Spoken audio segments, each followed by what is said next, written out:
Housing Minister Alba Sumana Bagben. To see a practical example of how a similar project was implemented by HTS in a country other than Korea. You recall again that members of the MPP delegation came back with high praises for STS. It is clear from the above that government has made sure that in handling this project, it has been inclusive, transparent, and open.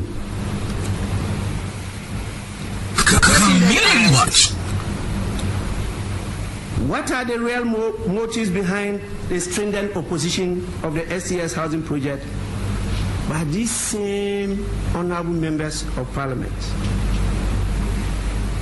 It's a question for all of us to answer. And you'll be wondering after I finish presenting this statement.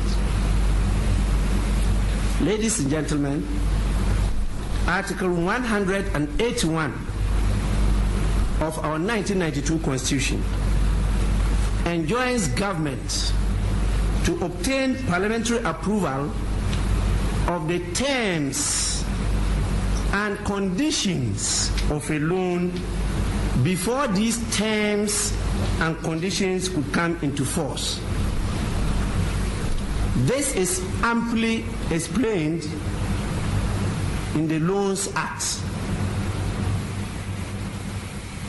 The terms and conditions of this loan, which actually is the monetary value of the building materials and services that will be put into the construction of the housing units, were laid before Parliament on Tuesday, 4th May 2010.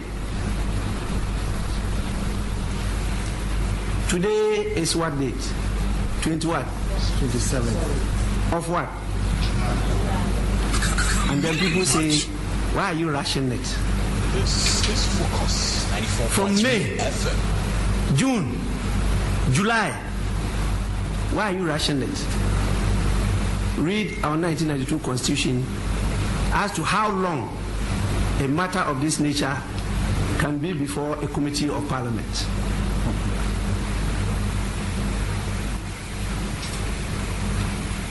In accordance with the practice of Parliament, the terms and conditions of the STS financing was referred to the Finance Committee. And what were they supposed to do? They were to consider and report back to the House for debate. Let me emphasize that the Finance Committee is made up of both NDC, MPP, and the other minority parties in Parliament.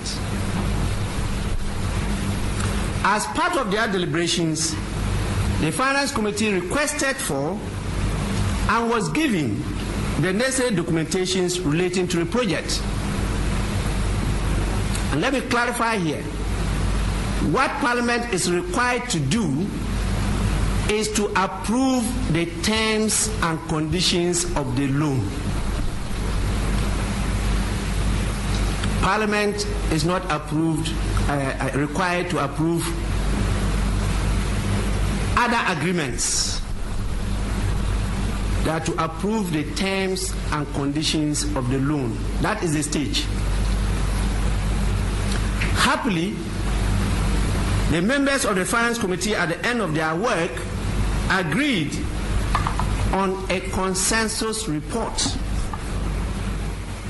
and subsequently recommended the approval of the $1.5 billion supplies credit facility by Parliament.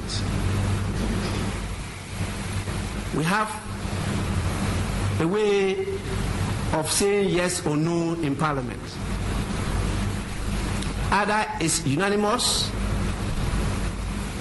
either it's by consensus, either it's majority, or it's total no.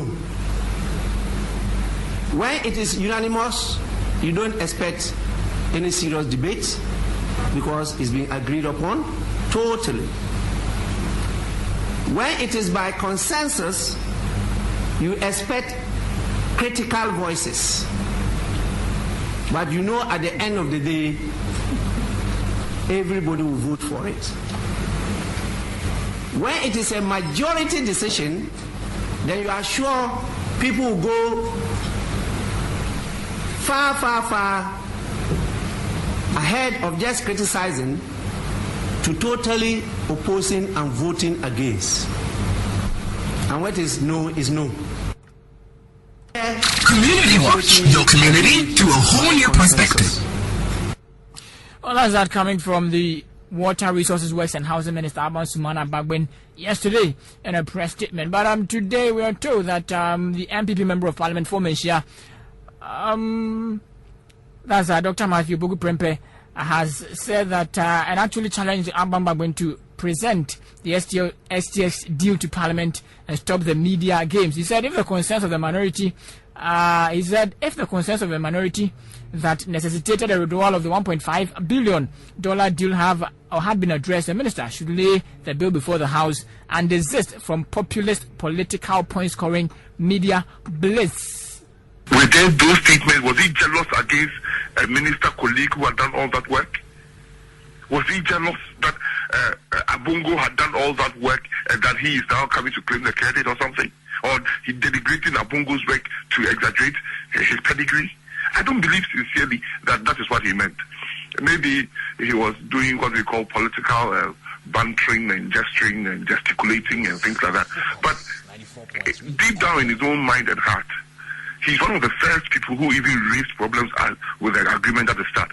He stood on the floor of Parliament and said that this was a draft. How could Parliament approve drafts? How can Parliament approve drafts? But he said it, that this whole thing is a draft. Our consent should be factored into it. Now, if he claims our consents have been factored, the last thing I was expecting him was to have gone the way he went. If he thinks that he has finished factored our consent, he should just come back to Parliament, play it, take it back to the committee, and we'll work on it. There were 7 members of the minority who were billed to speak. After the second speaker, Honorable Joe Gatti, it became necessary that this whole agreement must be withdrawn.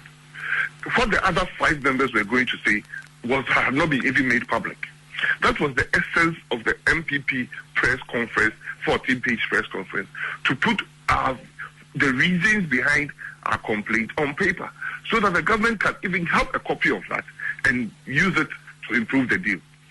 If the government says it has done that, all it has to do is to retable the deal or bring it back to Parliament. Because there cannot be any short-cutting Parliament, there cannot be any stampeding of Parliament.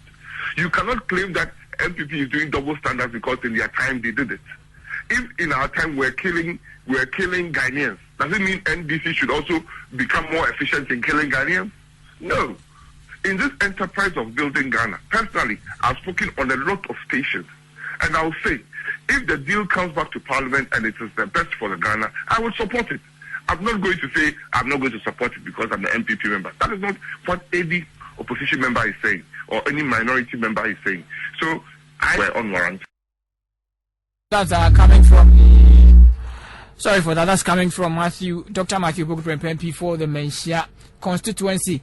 And there's been a lot of debate about the STX deal here in Ghana. We'll go into detail of that here as we discuss them on your community watch on Focus 943. It's 12 minutes after 8 here at Focus 94.3. There are other stuff we're going into detail later on. But let's look at an Amnesty International press release on the 18th of April 2002 on the death penalty. And it was titled Ghana, Time to Abolish the Death Penalty. And I'm going to go through them for you. Now, the recent handing down of yet another death sentence in Ghana highlights the urgent need for concrete measures to be taken towards a complete abolition of the death penalty in Ghana, Amnesty International said today. Edward Anim Densu, a former district chief executive for East Achim in the eastern region of Ghana, was sentenced to death by hanging on the 12th of February 2002 by a Akuffo-Addo High Court. Now, he quoted as saying the judges are still handing down death sentences because capital punishment is still in the statute books of Ghana. Although no executions are known to have been carried out in Ghana since 1993 by firing squad, and since 1968